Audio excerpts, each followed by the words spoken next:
this is not going to be your average program on social media. You've heard it all, you know, the 140 characters on Twitter, Facebook and a face page and all that. We'll talk about that, but what we're going to do today, we're going to show you how you can use this in your work to attract more business and to really get some solid business results. Is that okay if we do that? Great. Now we're going to have some fun. Matter of fact, what I've done is I put together all this stuff here on my little computer here. By the way, do you like the videos they're playing? Like those things? We can put that up there and have all kinds of neat little groovy things happening. But I want to show you how this will work and what you can do in the work that you're doing to take social media, social networking, and really make this stuff work for you. We're going to talk about a lot of different things. Matter of fact, what we're going to cover today is what in the heck is social media, what that thing is and how you can use it, and Web 2.0. That's what this is all about. It's a whole different ballgame than it was before. And how to use social media, the kind of things that you can do in your work in the meetings industry. And we're also going to take a look at what you can and should do right now. So if you're just getting started, this is a good place for you. We're going to show you how to do this, and we're just going to have a lot of fun with it. When we look at social networking, the idea of working with other people and moving and connecting with them, is it a business tool or a flash in the pan? I think it's really a serious business tool. I've had the opportunity to work with computers and technology for a long time. And I remember years ago, people would tell me, email. What is email? I know what mail is. I don't know what email is. I don't need any of that. Besides, I don't know anybody that's using email. Oh, computers, I don't even know how to turn that thing on. As if that were supposed to be funny. Now we look at them kind of like with pity. We're in the same place with social networking and social media that we were a few years ago with email.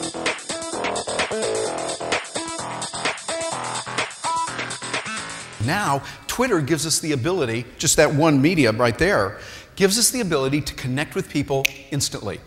We've already seen the amazing things that it has done with the crash that took place in New York on the river when people were saved by an astute pilot. The first way it was announced was on Twitter. Over in Iran, we're seeing that the revolution is now going through, and people are seeing that because of Twitter. The United States State Department actually went to Twitter and said, please do not do your traditional refresh, shutting down your servers for a few hours. Not right now. We need to know what's going on over there. Twitter is making a huge impact. Facebook, same way. People are using that now in place of email.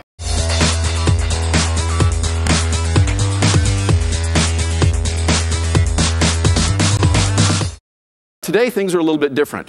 Fast and nimble are better. When you can make decisions quickly, when you can adjust and adapt to the way the world is today, you will succeed. We can do that when we think on our feet, when we adjust and we become nimble and quick.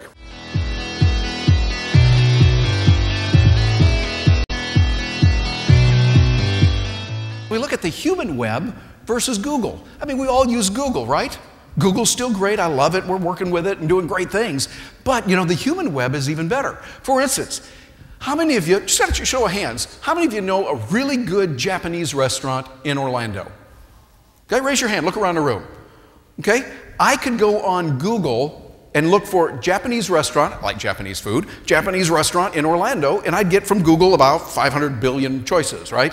You know, or however many they have. But when I hear from you, people that I know, like, and trust, you need to go over here to this one. This one's a little bit better. Or try the sushi over here. It's really good. Someone saying that to me, who I know, like, and trust, means a whole lot more than a list of a whole bunch of things there on Google or Yahoo or whatever. You see the advantage of that? And when you think about it, is there any business that would not benefit from that?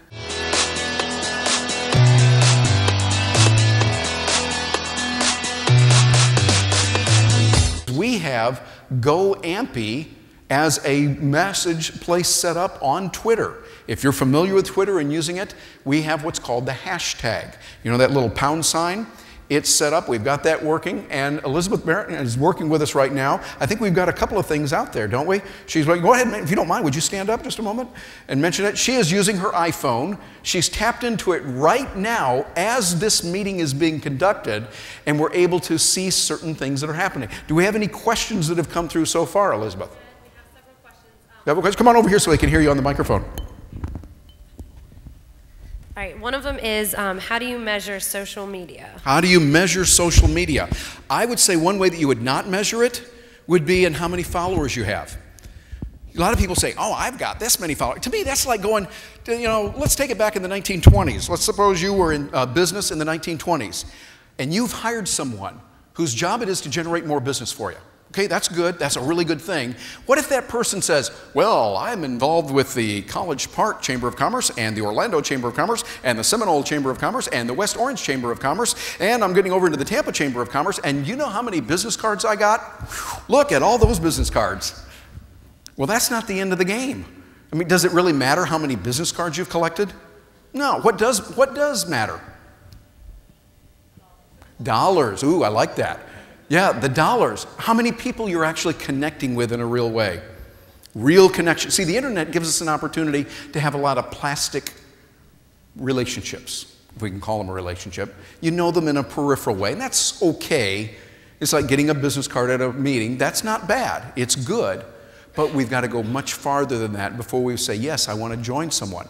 That's what matters. It's, I believe, the quality of relationships that you build. I talk about that in my book. I say it's really not about the e-commerce, all the electronics. It's about our commerce, relationships.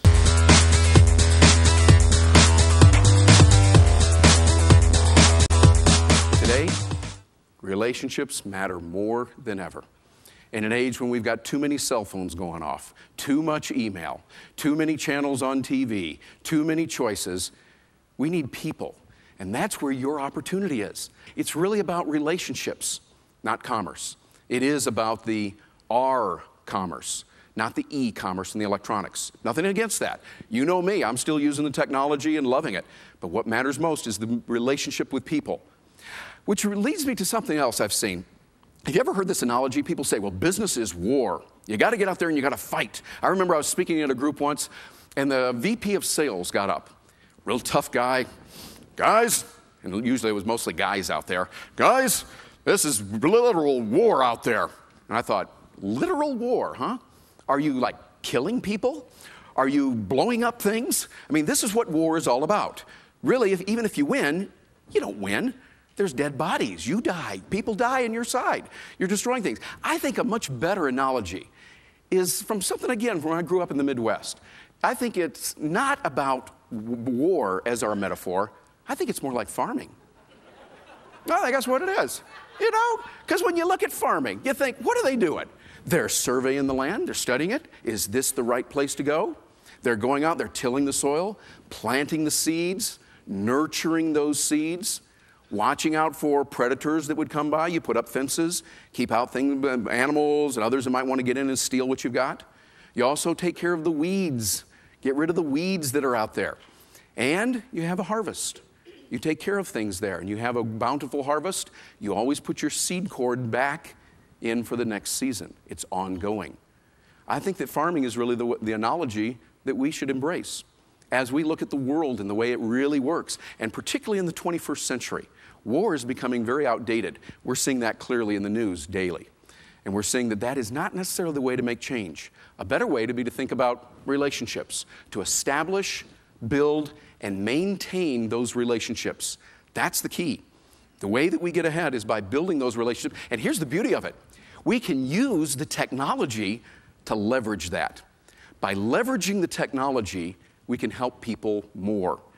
We can do these kinds of things when we, first of all, have the right technologies, and then secondly, know how to use them. When we do that, we can do it, because relationships are really more important today than ever before.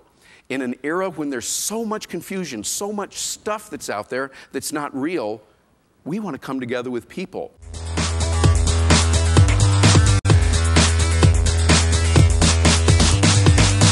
Not yet. That has power built into it. That's got positive expectation that, you know, I might not be able to do this task right now, But given the right training, given the right schooling, I read the right books, I talk to the right people, take the right courses, get the right coaching, get the right whatever I need, resources in, I can do it. And you think about it, that's the way it is. For instance, let me ask a dumb question. Work with me on this for a minute. How many of you right now can use Microsoft Word? Okay, raise your hand. Use Microsoft Word. Great. At one point in your life, you couldn't do that, could you? Think about it. You couldn't use Microsoft Word. And right now, is it easy? Yeah. Oh, back then, if I would say, well, it's easy to use Microsoft Word, people go, oh, well, it's easy for you, Terry. No, they just hadn't learned how to do it yet. Not yet. And the key is, as you can learn those skills and have that attitude that, you know, I'm going to figure this out. And it might be that you say, okay, now I understand enough about it that I know I'm going to have somebody else do it for me. That's a wise thing to do. Think of yourself as a CEO of a large company. You need to have the knowledge, be cognizant of what is possible, of what can be done. So when someone uses a term like a blog or a podcast, or they say www. whatever, you don't look at them and go, oh, speak English. Instead, you go, excuse me, what does that mean? Tell me about that. I don't know that yet, and I can learn it because you've learned some incredible things. What you want to do is empower yourself with thinking, not yet. And if you go about that and you say, hey, you know what I'm going to do? I'm going to have that power of thinking, not yet, and build that into my life, the sky's the limit.